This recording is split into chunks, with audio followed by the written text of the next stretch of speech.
weekend. Been and gone. We were there throughout. Hello to everybody who said hello to us during the course of the festivities. Let's kick straight off. Hull FC 4, London Broncos 29. London winning the series 2-1. Who'd have thought that at the start of the season? And there's only one place to start.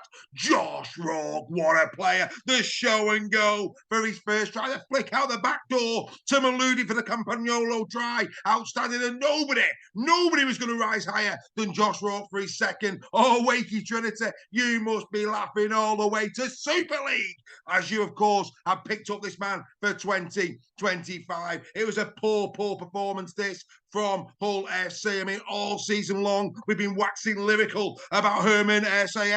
Only 80 metres in this one. He was well and truly kept under wraps by London, but quite frankly, I thought London was superb right across the park. Some exceptional performances from their young men, their young stallions, no less, of course, it being the Broncos. Brilliant performance, outstanding. Let's get straight to the 3-2-1. It has to be Rourke, You know, two wonderful tries. He was composed throughout the game. Really good at fullback. What a player this boy is. Well done to Darryl Powell and Wakefield for snapping him up. I think the likes of Catalan Dragons and maybe even Leeds Rhinos will regret not looking at Josh Rourke for 2025. The 2 points I'm going to go to Campagnolo. What a performance from Jack. Since he's come back, he's had a massive impact on the London Broncos. Are trying this one, of course. 2 assists from him. I thought he was really good value indeed. And Ollie Leyland, 6 from 6 with a boot. Again, little jinking runs here and there. Took his try well. Those 3, the pick of the bunch. I just thought all in all, again, I have to say Kennedy.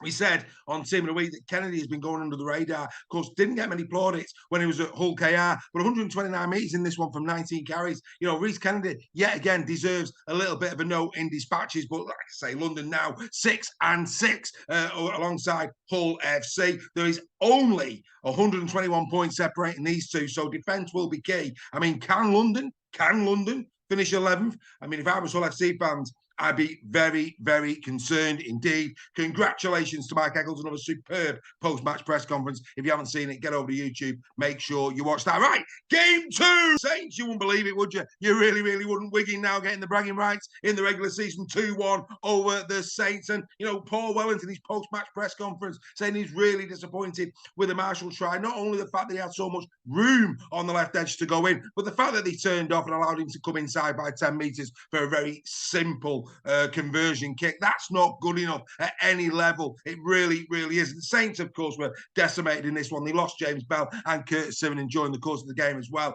And actually, when you take that into account and all the personnel that Saints didn't have, 20 points to nil, will Wigan rue the opportunity of really driving hammer home on this one, or the dagger, whatever you want to say? I think they probably will. I expected more when I saw the 2 team sheets from Wigan, if I'm being perfectly honest. I don't think Paul Wellens will be too disappointed with the way his younger side played in this one. I thought Robertson again at fullback looked the part. I think Noah Stevens in the long term is going to be a great player for the Saints. There's no question about that. And at 14-0, Matt Whitley does his best Wonga Blake impression. Oh, yeah.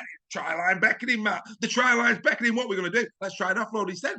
Why? Unbelievable decision from Matt Whitley. It really was. Had he gone in at that point, and it's 14 points to 6, maybe, just maybe, we'd have had an entertaining end to the game. But alas, that was not to be. The Wigan Warriors now in second, of course, in Super League. They will, of course, continue to strive to retain that league leaders shield. They'll want to keep hold of all of that silverware. And at the moment in time, they're well and truly placed. Brilliant performance yet again from Liam Marshall in this one. He's having a great season, isn't he, Marshall? Leading try scorer in Super League. I think that's pretty much done and dusted. Now, don't get me wrong, Duffy's hat-trick will allow him the opportunity to maybe gain a little bit on him, but I think over the course of the season, I don't see anybody now catching Liam Marshall for top try scorer 2024. Right, who am I giving the 3 points to? I'm actually going to give him to Junior Nsemba. What a performance Junior Nsemba had in second row. 18 carries, 173 metres. He had 27 tackles in there, 11 tackle busts. He had a superb game, the Junior Nsemba. If you didn't see it, go back, maybe do a bit of player cam, watch what he did. Any young, aspiring second rower, go and have a look at Junior Nsemba in this one. A brilliant performance. He gets the 3 points. 2 points to Farriman. Oh, what a wonderful piece of individual brilliance defence from the young man. Whoa, yes, I love a bit of that. Little going through. Thank you very much. I'll set my own gig. And there we go. Superb from Jack. What a long-term future this kid has got. Oh, we are blessed in Super League to have so much young talent coming through in the future. And the 1 point I'm going to give to Luke Thompson, another solid display down the middle from Thompson. I think he's been a brilliant acquisition for the Wigan Warriors this season. 129 metres from 17 carries from Thompson. It's not just that, 132 metres from 15 carries. My apologies. I'm doing you out some metres there with Mr. Thompson. But it's also 34 tackles indeed from Thompson. I think he's been a really good signing for Wigan. The minutes he puts in, the shift he does on both sides of the ball, another brilliant performance from him. So congratulations. There's the 3-2-1 for the Wigan Warriors game. Let's now go to the Warrington Wolves. Oh yeah, the Wire 24 lead 6 and moments win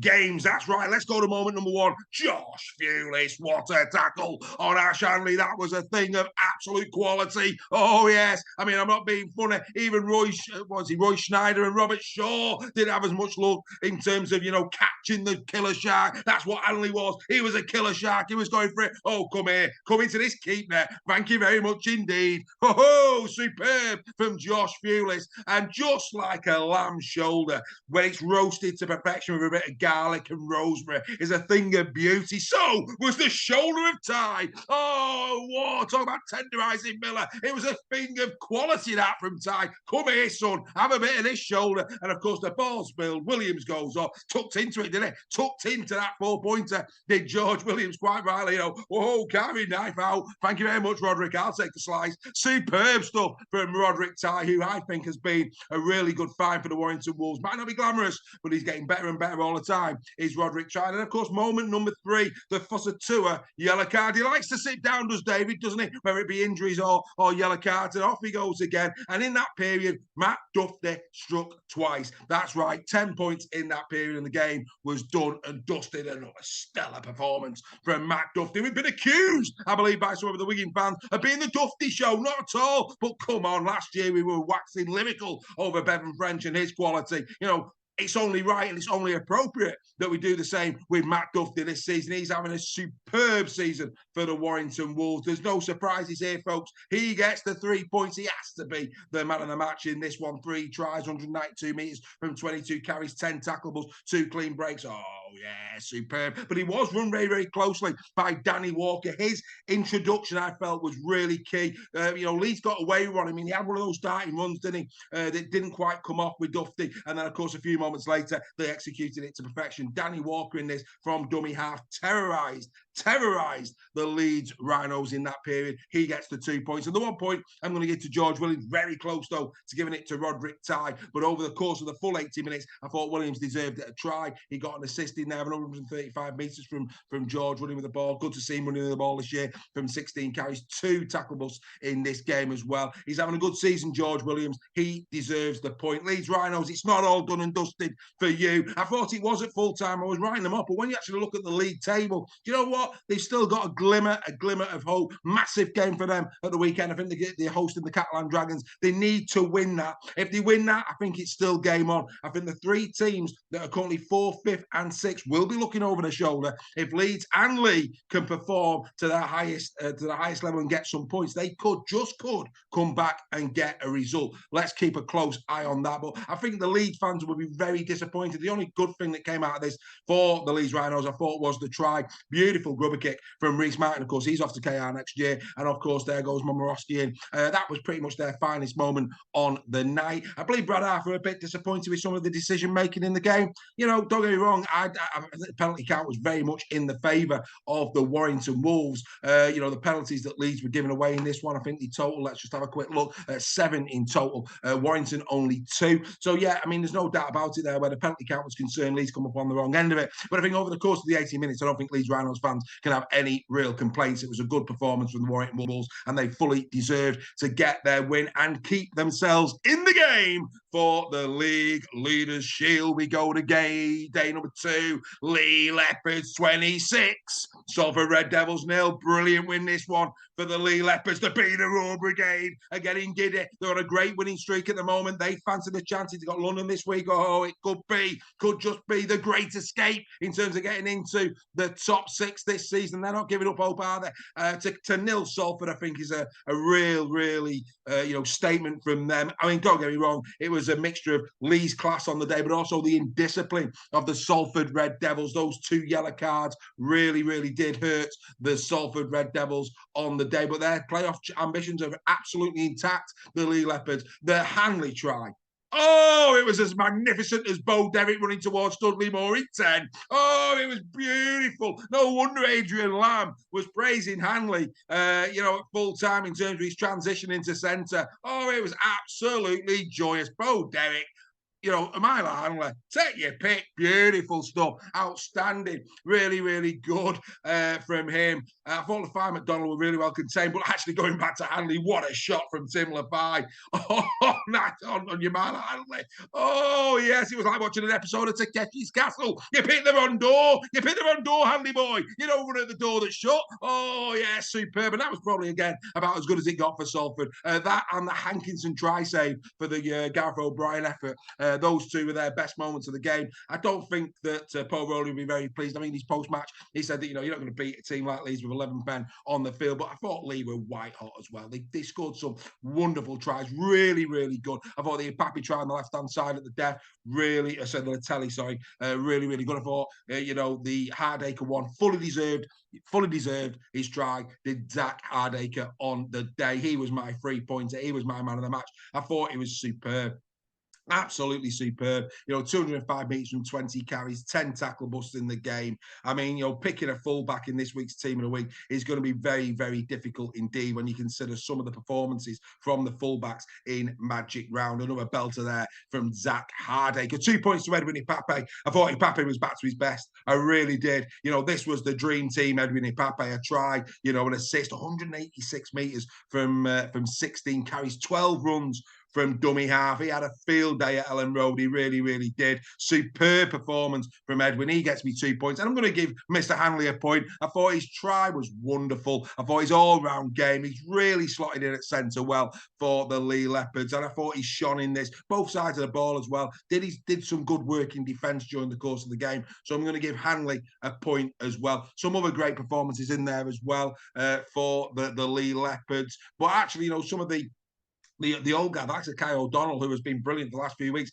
He didn't really have a stellar game. He was solid, but he didn't have his usual game. I thought Lamb was quiet as well. So, like I said, I think the likes of Hardacre, Hanley, Ipape really stepped up and shone in this one. They had a fine game. And to nullify the likes of McDonald and Lafai, who have been, let's be fair, very easy on the eye this season, fair play to the Lee Leopards. They're just 2. Is it 2? It's 3 points. 3 points behind those 6, 5 and 4 teams. They're not going away. They beat London this week. Obviously, KR go up against Saints. Could there be a point behind St. Helens by the end of next weekend? That's going to be one for us to keep an eye on, isn't it? But really well done to the Lee Leopards. Right, we go to game 2 of day 2. And of course, it was Catalan Dragons 4, Hull KR 36. They avenge the 2 defeats that they've had at the hands of the Dragons this year in style, it has to be said. Let's just talk very briefly, though, about Captain Marvel, Mr. Elliot Minchella. His first try.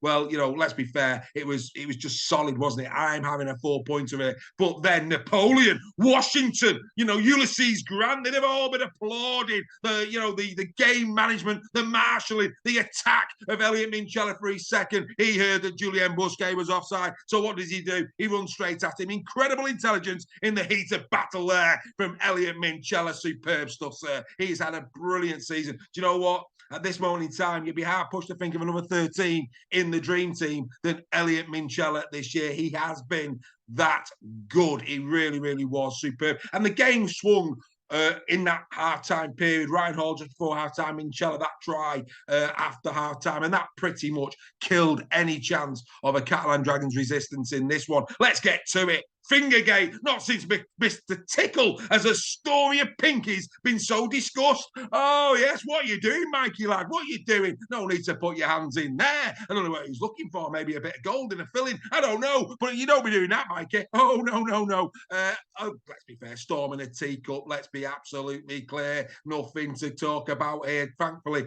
the Rugby League Disciplinary Committee have just not even bothered going there. Much ado about nothing, as William Shakespeare Shakespeare once said. And speaking of Shakespeare, this was a performance from KR, befitting of the great man himself. The back top of Super League, 54 points in the for and against, ahead of Wigan. You know, they're in good shape. I think now they're absolute contenders for the Shield. I think actually the favourite to stay in that, of all of those three teams, I think Hull KR are the favourite to finish in the top two. That's my personal belief at the moment. Do you believe in that as well? This was a poor performance from Catalan. And can I just say as well, and you know, a lot of people wouldn't have got into this level of detail on the day, really disappointed in the Catalan Dragons team. And I'm going to explain why. At full time, there was a clutch of Catalan Dragons fans to the left of the tunnel. Probably only talking about 20, 30 of them, all with the flags, etc. And not a single Catalan Dragons player went to those fans at full time to thank them. They just had their heads down and went down the tunnel. That's not acceptable. Not acceptable. So I think the Catalan Dragons, you know, I've got to say to you players out there, when your supporters travel to Leeds for Magic Weekend, regardless of numbers, regardless of the result, you've got to go and show your appreciation. You didn't do that. That's not good enough, and I'd expect Steve McNamara to certainly have a word in that respect, because that, quite frankly, let them down. Right, let's get into the 3-2-1. 3 points to Minchella. I thought it was the game breaker. I really did. His first try set the tone. His second try absolutely killed off the Dragons. A brilliant performance yet again from the captain. He led from the front. The 2 points I'm going to give to Kalepi Tanganoa. And that might surprise a few, but I thought when Tanganoa come on, he really did give some punch. 2 very well taken tries, 16 carries, 123 metres, 6 tackle busts as well. Tanganoa, you know, to bring him off the bench, that's a potent weapon for any side, and it's a potent weapon for the Robins. And 1 point I'm going to give to Niall Evans at full-back. I thought Evans was brilliant again. You know, he really is. I mean, a lot of the time, you know, it's the likes of Hiku, Lewis who pick up the points, but, you know, Evans in this, really solid game from Evans at full back. He got his try, he got his assist. You know, he really did manage the back line really well. His organisational skills, making sure there was no overlaps on either side. You know, I took a real keen interest at times in his game. I just think at the moment, you know, Niall Evans is really developing under Willie Peters, fully deserving of his point. That's to say, you know, Hickey had another great game as well. I thought Lewis had a quieter game.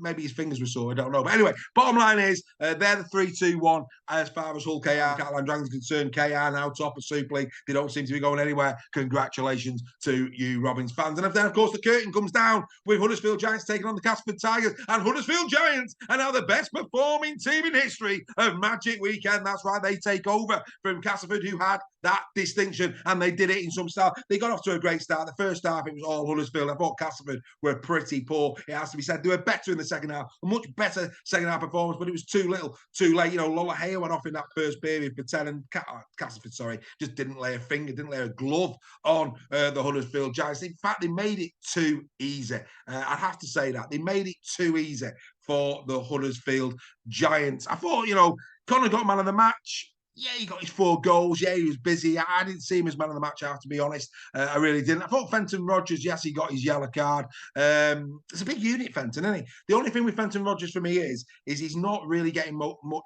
meters after contact. I was watching him, you know, during the course of the game.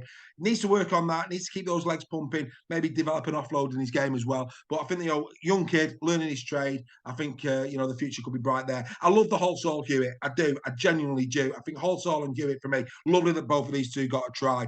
I think they're great players. I really do. I think they complement the Huddersfield Giants really well. Again, unsung heroes probably for people who don't watch the Huddersfield Giants on a regular basis. But Halsall and Hewitt, for me, really good. Really good. If they had bald heads, they'd be the Mitchell brothers, but they haven't. Outstanding performances from both of those. Really assured. Well done to them. I thought the likes of, we'll get to him in a minute, but what a performance he had. You know, Nagama, Masters, really good at centre. Connor did his bit. As for Castleford Tigers, again, just nobody really shone. Yeah, Gary got his 2 tries. I thought he took those tries really well as well. Gary, I have to say that. But all in all, I felt it was a pretty undercut performance, this, from the Castleford Tigers, and Huddersfield fully deserved to win it. And of course, Huddersfield now pretty comfortable in that 3rd tier. Well, I think they'll probably finish top of that 3rd tier in 9th now this season with this result. Congratulations to them. The 3 points I'm going to give to Essen Masters, returning from injury. And what a performance from him. Try and assist, 126 metres from 21 carries. carries, a couple of tackle busts in there, a clean break. I thought Essen showed yet again the quality. Salford Red Devils,